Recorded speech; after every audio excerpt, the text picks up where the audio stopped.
au niveau des blessés, tout le monde est plus ou moins sur le pont, même si on a quelques incertitudes au sujet de Fred Ndiaye qui a pris un coup sur la cheville. Après, pour le reste, tout devrait aller pour le mieux. Ils sont quatrième, c'est une équipe... Alors, j'ai eu l'occasion de les jouer la saison dernière, puisque j'étais à Bourges. Il y a quelques joueurs qui sont toujours dans l'effectif. Et je trouve que c'est une équipe très, très solide, très cohérente, avec des individualités. Il y a Emmanuel Bourgault qui a joué à un niveau supérieur, qui est toujours là, même si aujourd'hui il est un peu âgé. Mais il y a aussi un milieu de terrain qui peut jouer aussi attaquant, que j'avais bien aimé.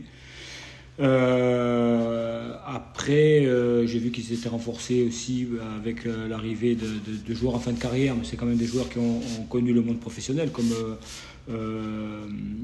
Manso, par exemple. Donc, c'est un tirage compliqué, hein. Quand vous tirez une N2 qui plus est à l'extérieur, c'est difficile. C'est une bonne question parce que aujourd'hui, on a trouvé un certain équilibre, c'est-à-dire que même si on prend des buts, on en marque. Et si on va rectifier le fait de prendre moins de buts, ça ne veut pas dire qu'on va marquer plus. Donc on a trouvé un fonctionnement qui, je dirais, qui nous va, puisqu'on prend des points. On a gagné 2 fois à l'extérieur, on a fait un match nul à Valenciennes en marquant beaucoup de buts.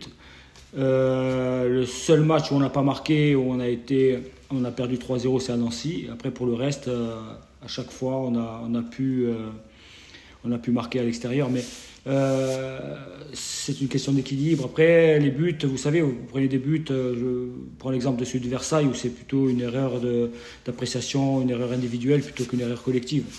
Donc, puis après, on a été assez solide et déterminé pour pouvoir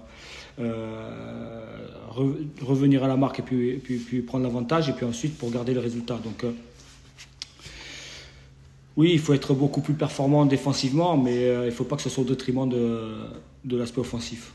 Aujourd'hui, dans ce contexte-là, nous, à l'entraînement, sur le terrain, et j'aime bien parler du staff parce que si aujourd'hui on a ces résultats-là, c'est parce qu'on a encore une fois un groupe de joueurs qui est performant, non seulement sur l'aspect, je dirais, technique, tactique et comptable, mais aussi sur l'état d'esprit et sur le mental.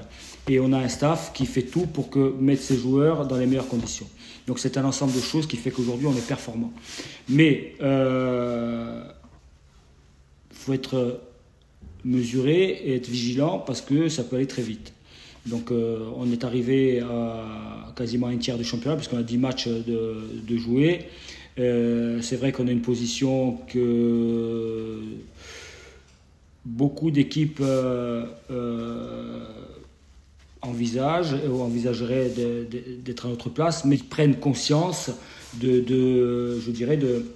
prennent conscience de leur qualité. Voilà, et quel que soit l'environnement, un match de football, c'est plaisant de jouer dans cet environnement-là. Je pense qu'il y aura du monde. Et encore une fois, l'équipe de Sochaux est quasiment dans l'obligation de gagner. À nous de ne pas faire n'importe quoi, de ne pas leur donner les moyens de pouvoir s'exprimer tranquillement. Voilà. Et moi, j'aimerais bien les contrarier, et les contrarier dès le début. C'est exactement ça. C'est-à-dire que vous savez que j'ai un attachement particulier pour la relation humaine. Et cette relation humaine, elle doit non seulement pour moi envers les joueurs être réciproque, mais c'est l'ensemble du club et du staff qui doit bénéficier de tout ça. Et donc les joueurs aujourd'hui, alors même si parfois, comme dans tous les clubs, ils ne sont pas contents de ne pas jouer parce qu'il y a des choix à faire, mais je pense que l'avantage qu'on a, c'est qu'il y a une forme d'honnêteté qui se dégage, qu'elle soit de la part des joueurs ou du staff, et que les choses se disent naturellement.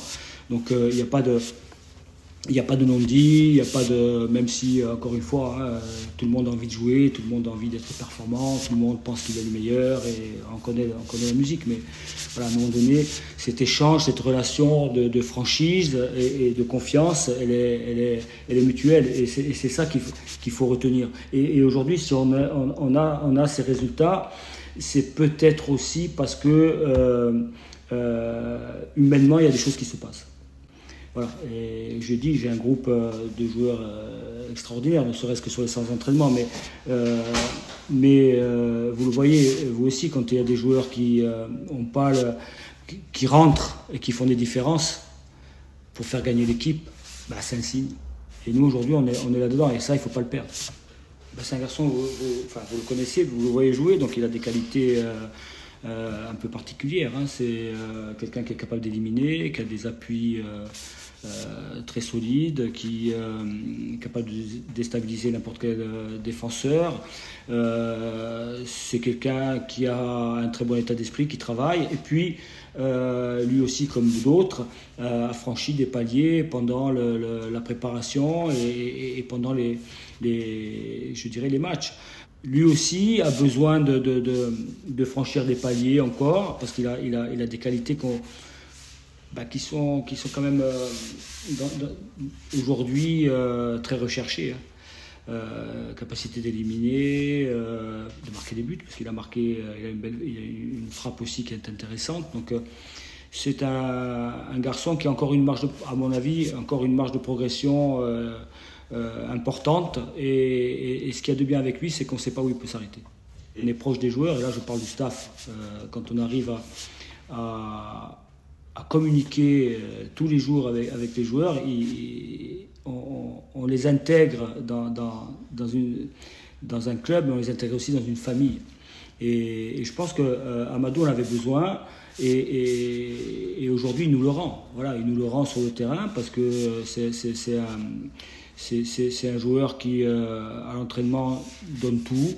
Alors parfois il est fatigué. Quand il est sorti contre Villefranche, il avait des courbatures. Le lendemain, il était fatigué, mais quelque part c'est normal. C'est des jeunes joueurs qui n'ont pas l'habitude de faire 3 matchs dans la semaine. Lui, c'était son 2e match, donc c'est pour ça que je l'ai protégé, je ne l'ai pas fait jouer en Coupe de France. Baptiste, je le connais depuis longtemps, c'est-à-dire qu'on a été souvent adversaires quand il était à Laval, quand il était à Nancy, on était souvent adversaires. Mais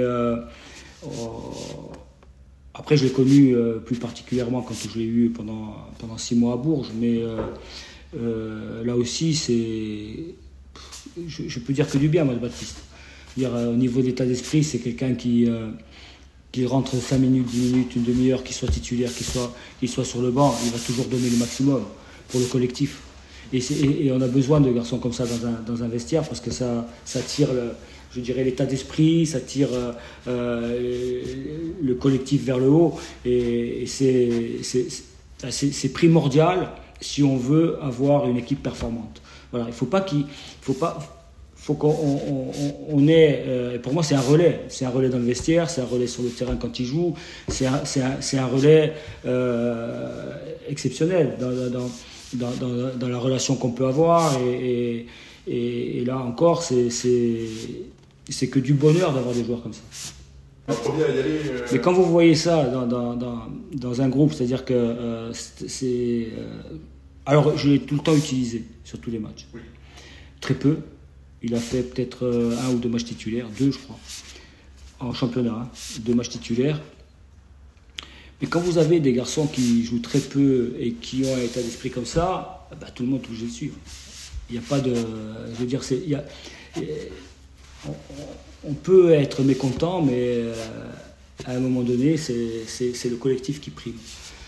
Donc Baptiste Echeverria, aujourd'hui, est très très important dans le collectif.